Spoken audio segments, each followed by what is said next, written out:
Hello, and welcome to Improbable Things. I'm J. Grace Pennington, and this is my podcast where I share 6 improbable thoughts before breakfast, which for this podcast means 6 thoughts about reading, writing, or storytelling in some form or fashion. So I am up early this cold morning with 6 things to share with you, and I am ready to get started. So number 1, I mentioned last week that I believe I mentioned I had sent Time Stream, the next Firmament book, out to a couple of beta readers, and I was going to start reading it to my husband as well. So I've been reading it to him and have definitely found tons and tons of typos, so apologize to the beta readers for that. But I still think overall the story, the plot and the flow of everything is going fine, but there's definitely a lot of polishing that's needed. And one of the things is just there's so much over-explaining. There's just so many times that we're in somebody's head. Well, I mean, in Andy's head, because, she's for the first person point of view. So we're in her head, she's thinking over things, just like so much of that. I really tend to go overboard on that sort of thing in the first draft, so I'll need to tone that back. And then just things like I really want to smooth out. There's a lot of things. This is the problem in writing a series. There are a lot of things in later books that you'll need to know things from earlier books for the things in the latest book to make sense and stuff like that. And so there's a lot of things that have to be explained.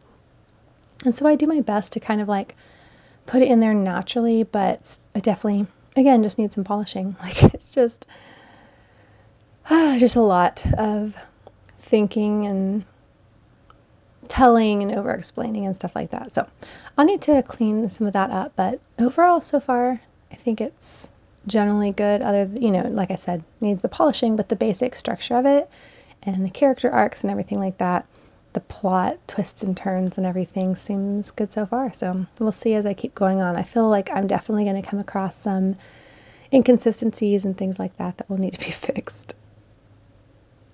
So number 2, I'm just about finished with getting the entire, I have the chapter by chapter edition of Radie Alloway audiobook up on YouTube. So like each chapter is its own video.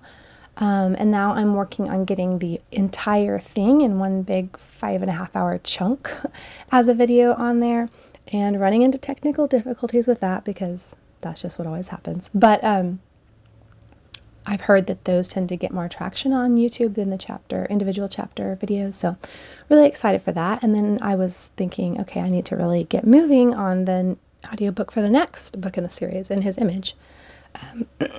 So sorry, excuse me. So the thing is that I think a few months back at this point, I had been able to record the first 5 chapters of In His Image, but I hadn't gone back and listened to them yet. And after I recorded those, I did my short Christmas audiobook. And when I was editing that and getting it uploaded, I just noticed the sound quality was really not good. If you've listened to it, you probably know what I'm talking about. It was just this sort of very hollow kind of sound, not this like crisp, clear quality that I had been able to get when I did the Radie Alloway audiobook. And so I was wondering why that was, and I went back and listened to some of the chapters I'd already done for In His Image and found that they were the same way. And so I was thinking, okay, well, I mean, I don't want, I'm not producing something like this. Excuse me. So sorry.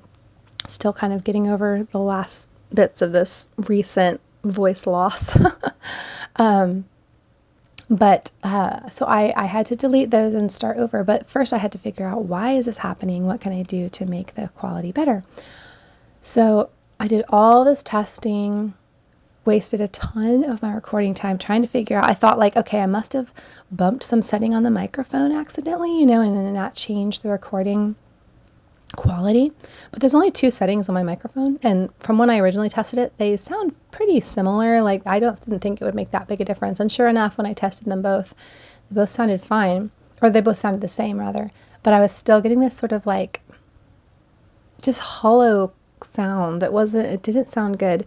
And so I was like putting my mouth like close to the recorder or close to the microphone, far from it, facing different ways, changing the volume on it, facing different directions, putting the microphone different places in my recording area. Like, I was trying all this stuff, and it could be a little better or worse, but I still kept ending up with this really hollow sound, and it was super frustrating.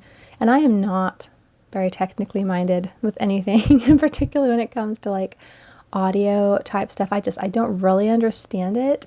And so I'm always coming across these kinds of things that I don't know how to fix or figure out. So finally, I had the thought, like, I'm just for fun, I'm going to try, because my microphone, you have to plug it into something else to record and save your recordings, and I plug it into my computer. And I've been using Audacity to record it, just an audio program. And so I thought, I'm just going to see if there's something else on my computer that will record sound, like a different program. I'm going to try it and see what happens. So I just got like whatever sound recorder came with the computer, tried recording something, and it sounded nice and crisp and normal. So I'm like, well, I don't know what changed with the Audacity program, and I don't know how to fix it, but for now, this seems to be working fine, so I'm just going to use that. So that was frustrating, but now I've got those 5 chapters re-recorded again, may be able to get some more recording done this evening, and I'm really excited because while the Radiality audiobook was a second edition, so I'd done it before. I've never done any of the other books before, and so getting into that new territory and getting to share them in a different format with people, hopefully, getting some traction on YouTube and stuff like that, I'm really excited for that. So number 3, speaking of YouTube, I'm starting to like try different things, especially now that I'm getting my first full audiobook on there, to get some more subscribers. So I'm actually in a few days going to run a giveaway for an Amazon gift card for people to subscribe to my YouTube channel. So I think that will hopefully be good. Hopefully I can get it on social media, get some people to share it. I'm gonna put it out on my newsletter, all that kind of stuff. And I just need to like brainstorm some stuff like that where I can just grow, my numbers so that I can reach my goals. So keep an eye out for that. I will definitely be posting about it. Should be in just a few days here. But yeah, and also if you have any other ideas for me on how to get more YouTube subscribers, that would be awesome. Always excited to brainstorm and appreciate any ideas. So, goodness, excuse me. Number 4, my oldest daughter, who's 6, she started asking recently for a journal like I have. Like, she sees me journal every day, and she was asking about it, and then she's like, oh, can I have one? And so I told her I'll get her one sometime.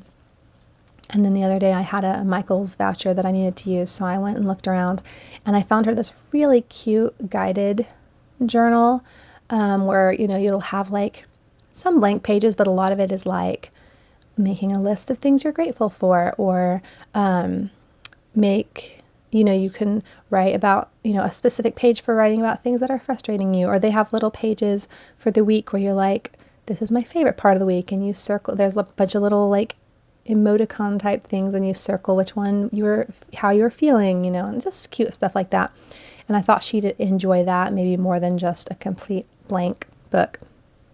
So she was so excited when I gave it to her last night, and it was really sweet because she immediately went off and started doing a few things in it, drawing in some of the blank pages and like writing some stuff in the pages that prompt you to say like things you're grateful for and things like that. And then she turned to her first like weekly page and she's like, I'm going to circle that I'm feeling loved. And it was so cute. So that's really sweet to see. Like, journaling is such a big part of my life and has been ever since I was a little kid. And so to see her excited about that, I don't know, will it take off for her in the same way like I have, incorporated it into my life? No idea, but it's still sweet to share that and just cute to see her so excited. So number 5, last time my currently reading was Nicholas Nickleby. And I actually just finished it yesterday. My first read of the year. It took me 22 days. So definitely behind on my reading goal, but that's fine. My ultimate goal is just to read what I want to read and read a lot and not be pressured by numbers. So it's fine. It was really good to finally read that one. I really loved it. Just the classic Dickens, like writing, just such strong characterization. Like, there's characters you love and just like care for and admire so much, and there's characters lot of characters, as in most Dickens, that you just absolutely hate, like just the worst of the worst. And then in the end, getting to see so many truly evil people really get their comeuppance. I don't think that's a spoiler to say, because as far as I know, that happens in every Dickens to some degree or another. To see that was just very satisfying. So some sad things too, sweet things. But overall, just the experience of reading a Dickens, just like the way he writes about things is so clever and poignant, and just the way he does his characters, I'm just constantly amazed by. So I'm really glad I made it through that one. The next Dickens is going to be The Old Curiosity Shop, but I'm going to wait a while before getting into that one because I'd like to get some other books read. But hopefully later this year I can get at least that one read. So, number 6. Recently I had a chance to watch the movie Here that came out, I don't remember, maybe at some point, I believe last year, but with Tom Hanks and Robin Wright. And I had seen previews for it and been just super fascinated by the idea and really wanted to see it, but never made it to the theater. So I watched it the other night, and I just had such mixed thoughts. Like it really fell flat for the most part. So basically, the camera never moves the whole movie. It's just like, you're looking in this house's living room, and then, people come and go, different generations. Before the house was there, just whatever you see, different people that have lived in the house, things like that. And I loved that idea. I thought that was clever and different and interesting. But the execution was not quite there. And I had some thoughts as to why that was. And honestly, I think most of it is that, to me, it felt like it was like a short film script that they decided to expand into a longer movie, and they just added all this stuff that had nothing to do with the main storyline. And whether that's true or not, I still feel that it would have been a stronger movie if they had stuck to this. They had this sort of like intergenerational story about the family and these two couples, and the way that things change in their relationships, and the father-son relationship, and all those kinds of things, aging and changing through the years. And that core story I did find a lot stronger.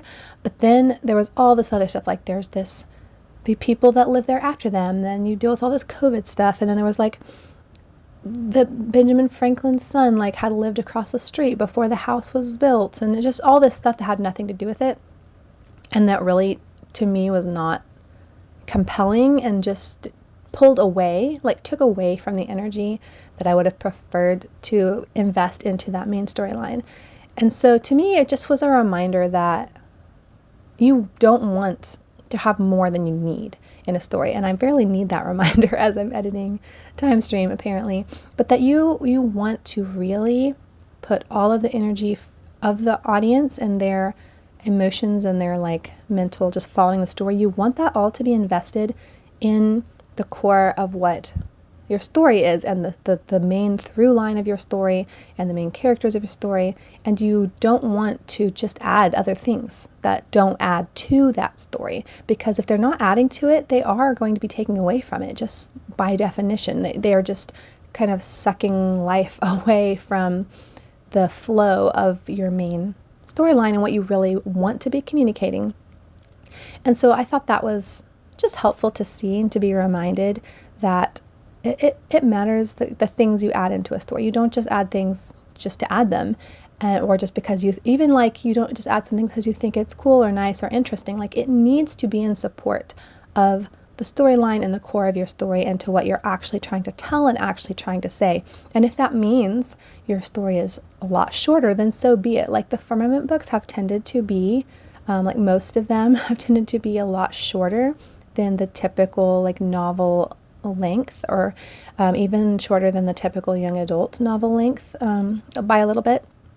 But to me, that's always been fine. Like, to me, I want to tell the story, and I'm not going to say, oh no, it needs to be 50,000 words, so I'm going to add this or that. Like, I want everything in there. And again, I definitely fail at this, but my goal and what I want to do better at and what I want to be strong in is that everything in the story is in support of it, and there's nothing extraneous, and there's nothing that you could take out and then that would be okay. Like, you need to have everything in the story that's there.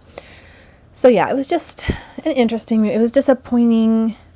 Parts of it definitely lost me, but parts of it I still liked. You know, whatever. The movie was fine. It was pros and cons, but it just made me think a lot about storytelling and the point of having things in your story. So that ended up, being really valuable. Thank you all so much for listening and for bearing with my poor voice and throat clearing today. I appreciate everyone that takes the time to listen, takes the time to message me, comment, let me know their thoughts. And so as always, please do let me know any ideas you have for me for getting YouTube subscribers. Would really welcome that.